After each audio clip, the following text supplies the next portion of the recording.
unmedicated, whatever. They're huge. I'd step like this where it's working to it. Hello everybody and welcome back to my YouTube channel. I am about to be 39 weeks pregnant. So we are here, okay? Me and baby Mello. We're ready to go. I got my birth hair, my birth nails, my birth wax. It's time. So I just wanted to come on here and make this video for anyone who's interested in how to have a smooth and natural labor.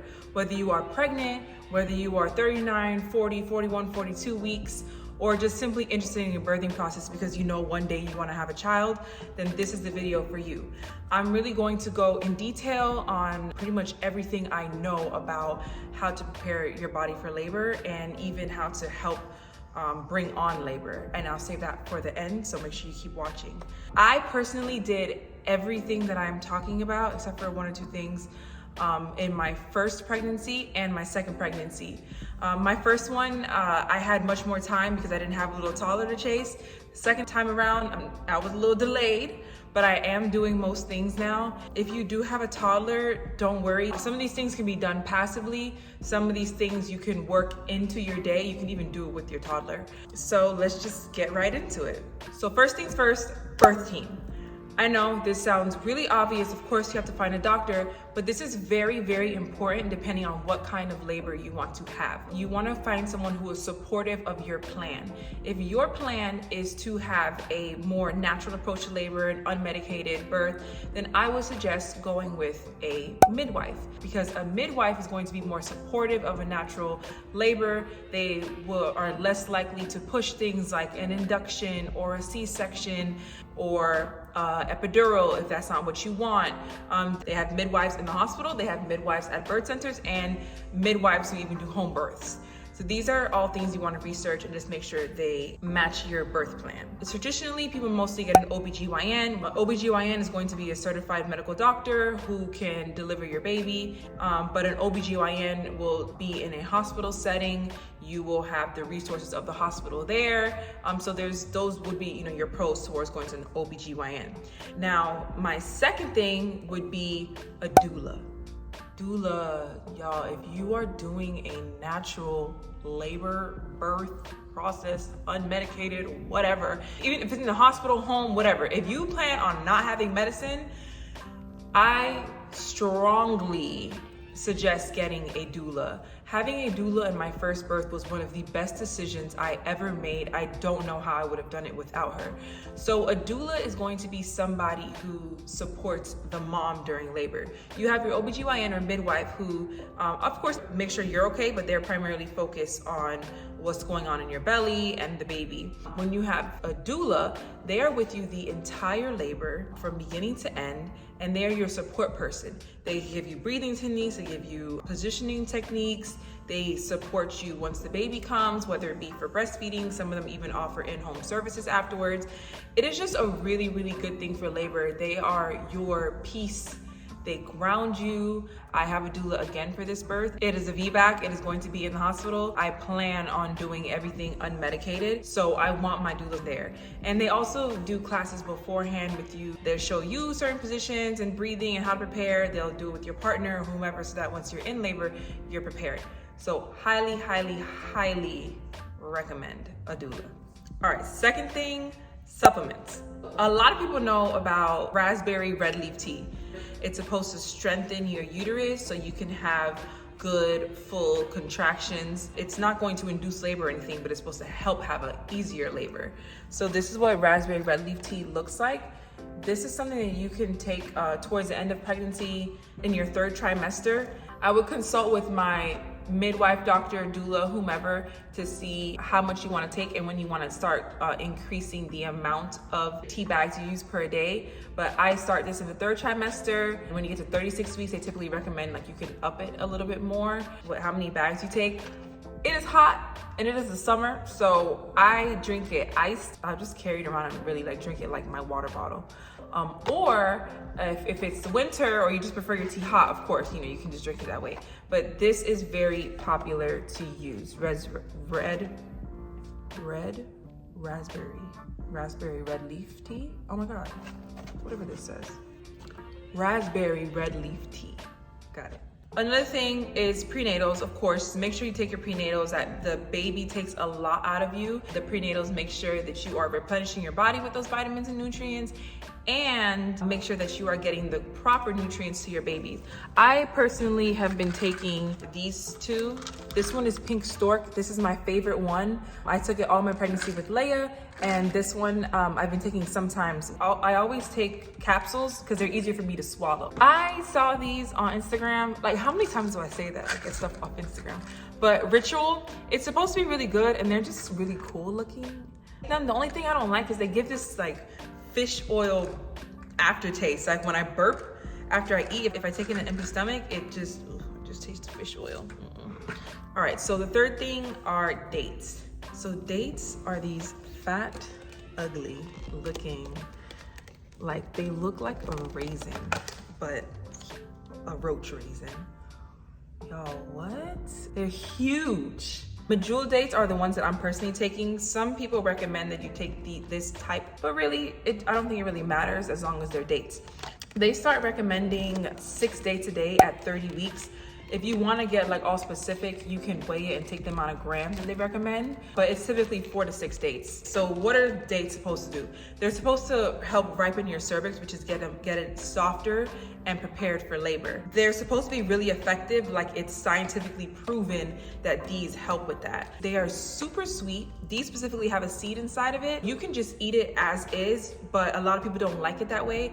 If you don't, you can just throw it in a smoothie. You can make granola bar type thing if you really like to be in the kitchen like that. But there's different ways to eat it. You can look it up and there's all types of suggestions. Gotta do your dates. I did them both times. My first pregnancy, I was crazy enough to just eat them like this. But this time I gotta do the smoothie. I don't know, they're just too sweet for me. Next thing is evening primrose oil.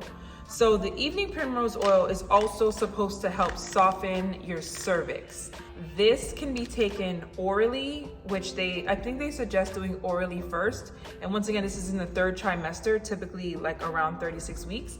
And then as you get closer to labor, I believe like 37, 38 weeks, please like Google, look stuff up, ask your healthcare provider so you can get very specific information pertaining to you. But when you get to closer to labor, like 37, 38 weeks, you can actually start taking these vaginally. So you would get one of these, pop a little hole in it with like a safety pin or just something that's clean, sterilized, unused, because this is gonna go up your vagina. But you're gonna pop a little hole in it so that the oil will come out easier, and you insert it into your vagina. You can use your fingers, or they even sell like vaginal suppository insert things online that you can use, but this will help soften it, and putting it vaginally helps to get right up to your cervix to successfully do that. Primrose oil. Okay, so next big thing is exercise. Do not let anybody tell you you cannot exercise or work out during labor. I mean, if you can do it during labor, I don't know, you deserve a trophy. But please do not let anybody tell you that you cannot work out or exercise during pregnancy. Yes, you can. I've seen it done many, many times. In fact, it's beneficial. So the key is, don't you're normally like lollygagging about workouts, then all of a sudden you get pregnant and you want to do CrossFit. That is what is not recommended. You need to stay at your typical pace, and if you can increase from there, starting from the beginning of pregnancy, then so be it. But just don't start going all crazy. There's plenty of workouts you can do, like you can do squats, you can do lunges, you can even lift weights, like they're light. I've seen people get real intense with it. It is really, really good for strengthening your body, your endurance, your muscles, all those things. There's just, look, the days of pregnant lady gotta sit in the bed all day are gone. It's really good to work out. Unfortunately, I didn't do that this time, but you know. I walk a lot though behind my toddler, okay? Another simple thing you can do is walk. If you don't have the time to go work out or do anything, you can just make sure that you walk. You can walk in your neighborhood. You can go to a park, but walking is going to be helpful. And you might want to, increase it more towards the end of labor to just help that movement, that activity, and bring the baby down. A really helpful thing when you're at the very end of pregnancy to help get the baby in the pelvis is to do curb walking. So if you're on the side of the road and there's the elevated curb and the street, and so then you start doing like a a side step like this, where it's one leg is high, one leg is low. The shifting of the hips when you walk helps to open up the pelvis and bring the baby down. So that's why curve walking is really good, aside from just regular walkings. And last but not least, yoga. Yoga is really good for the body. You stretch, you help stretch the ligaments, and you also get in certain positions that can help get the baby in a good position. So yoga is said to be really good. They have prenatal classes specifically for pregnant women. So that's something you can look into in your neighborhood. You can even go on YouTube or go on the internet. There are online classes where you can just take some time out of your day at home to do the yoga. So the next topic, it kind of goes with exercise, but I consider it movement because there are specific movements that help with labor. So these are things that you can do most of your pregnancy, but it's more important to do it towards the end of pregnancy. One of the first things, which is a simple thing that you can stay conscious of, is sitting upright. You can sit upright or even lean a little bit forward. But as far as sitting upright, like when you're getting towards the end of labor and you're sitting in a chair and you're leaning back in the chair like this or slouching, then your baby goes with gravity. So your baby is going to go back and line up with your spine, which is not at all the optimal position that you want your baby to be in. Like, don't freak out and never lounge back, but a good way to sit is to be upright and have good posture, and that'll help your baby get in more anterior, like front position, and get down to your pelvis. So just being conscious of how you sit, sitting upright is really good. Now, the second thing when you're at the end and you're like really trying to get this baby in a good position is to do forward leaning positions. So this would be literally, leading forward like this, or if you have your ball, you can get down on your ball and you can't really see, but lean forward on your ball. You can put your body in a straight angle like this and just, stand, or if you're at a counter, you can lean over like this. Being in a forward leaning position is supposed to be really, really helpful for getting the baby in a anterior optimal position. They also have something called the forward leaning inversion technique. Y'all, I'm not about to do that. That is a little intense. So you can look that one up, but that's supposed to be a really, really good one for helping your baby get repositioned and engaged in the pelvis when you're preparing for birth. So next thing, which you saw me using, is a yoga ball, which I'm sitting on right now. You gotta have a yoga ball, like just in life. Even if you're not pregnant, just have a yoga ball. You can work out with it. You can use it during pregnancy. You can use it during labor. It's just a really, really good thing to have. So I got my yoga ball right here. I really try to sit on it as much as I can. Like if I'm watching TV or something and my option is the couch or the yoga ball, I'm gonna go for the yoga ball. If I'm folding clothes, I'm going for the yoga ball. Like whatever I can do and sit on the yoga ball, that's how I'm gonna sit. It forces you to sit upright, because how am I gonna lean back on a yoga ball? It's like impossible. It forces you to be in an upright position, and then you can do your exercises while you're sitting on it. They recommend things like bouncing, a side to side hip rock, or you can do front and back. Oh, these are really good. The big circular rotations. Ooh, I need to pee. They're good circular rotations. He is feeling this because he is moving. Or you can even do like a figure 8, which will be a round, front and back. Get into it. Ooh. All right, that's it. With the next thing I'm going to talk about, which is spinning babies, a yoga ball is very important. It is all about positioning techniques that help you during pregnancy and during labor. It is really, really, really, really, really, really, really good. It's a really good resource. They show you all types of positions. So the forward leaning inversion technique I was talking about earlier is discussed in spinning babies. And the good thing about spinning babies is that they show you different things related to what's going on in your pregnancy. So let's just say that you are having a normal pregnancy and you simply just want to help get your baby in an optimal position. And they're going to tell you recommendations for positions. So they kind of can address any issue you have. And what gets even better about it is that when you're in labor, if there are certain things that you need to address to help get that baby down into the pelvis, it also has position techniques that will help you get the baby down. And so it's not like you gotta go and be like, oh my God, I gotta memorize all these positions because if this happens, you don't have to worry about that. Just know some of the basic ones, and then if you have a doula, they should be able to support you during labor to help. But For pregnancy, there's a lot of resources. There's even YouTube videos that will go into specific positioning techniques and how to do that. Last thing would be stretching. Stretching is really good. Yoga is like stretching, so if you do yoga, then it kind of does cancels out stretching, but it's just good for loosening up your ligaments, giving your pelvis that room to let the baby inside. Okay, I also want to touch on your ancillary team, or like you have your primary birth team, who is like your doctor, your midwife, your doula, whomever. But then you also have these other people. Like you can go to the chiropractor, you can go to the physical therapist, you can go to all these different things. You don't have to do all that. That's time consuming. It costs money. But if you have specific issues, or if you have the luxury of being able to do those things, it is recommended. I think of all those things, a PT, chiro, pelvic floor specialist, I would say maybe the chiro would be like the most recommended. They help you position your body, align your bones so that you can help the baby come down. And they also can do this thing called Webster technique, which really makes sure that your pelvic bones and muscles are aligned at the end of pregnancy. So chiro is really helpful, but like if you can't, or it's too much, or it's not affordable, then I don't think it's the end of the world. I think doing like these positioning techniques are really, really helpful. But I do think the chiropractor is typically covered by insurance, so that's helpful.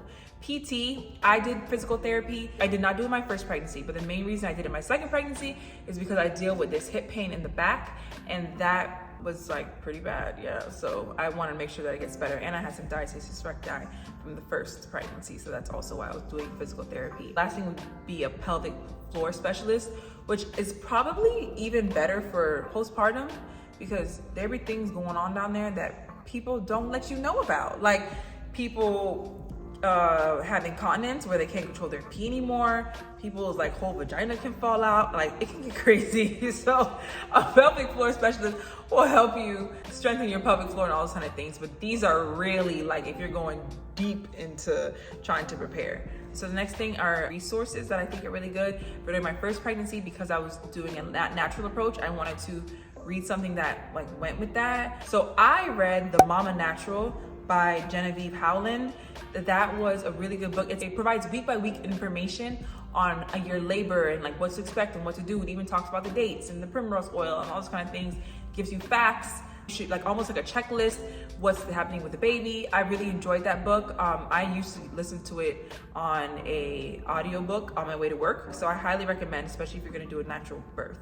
And then the second thing, if you like to get all like nitty gritty and nerdy, I recommend listening to a podcast called Evidence-Based Birth. It's a podcast, and it's also like an online resource where you can read stuff, and that will give you real studies, real information, real facts on what works, what's true about pregnancy, labor, anything. It just really gets into the nitty gritty, and your girl likes that stuff. So I personally, I listened to it my first pregnancy. This time I'm just like reading up on stuff that I want to refresh on. This next one, y'all are gonna kind of be like, really? But yeah. So get your mind right. That's my next tip. Get your mind right. So I didn't really think about this one, and I'm gonna be honest.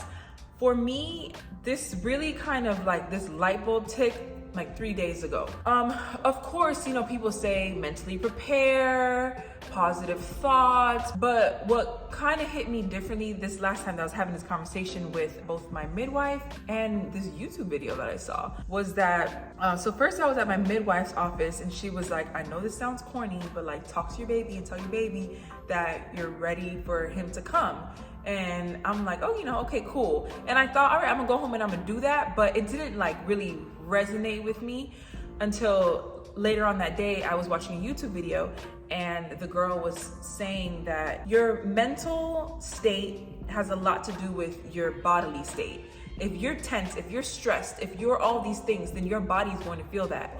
It made me realize that like it is important for me to not just want to have the baby, but to truly be in a place where I'm like, okay, I'm ready for this baby. I want this baby to come. And like tell myself mentally that that's what it is. That is what I am trying to do, and put myself in this place of relaxation so that my body can relax, my muscles can relax, and help the baby come down. Because if I'm stressed, if I'm tense, if I'm like, oh my God, I got all this stuff to do, then how is the baby gonna come? So that is something that I actually find really important, and that it's so simple, but I don't know, I just didn't like give it much thought. Real crunchy, but I think it's I think it's actually really good advice. So yeah, I'm gonna start talking to myself and talking to my belly. So now, natural ways of inducing labor. Everything I'm gonna talk about are proven, factual ways to help put your body into labor, but your body is not gonna go into labor if your body is not ready to go into labor. So like, if your body is closed, tight, cervix is firm, like you're not gonna all of a sudden just like throw your body into labor. But if your body is somewhat there, then these things might help bring the labor on. Nipple stimulation. The nipple stimulation, the reason why it works is because it helps produce oxytocin.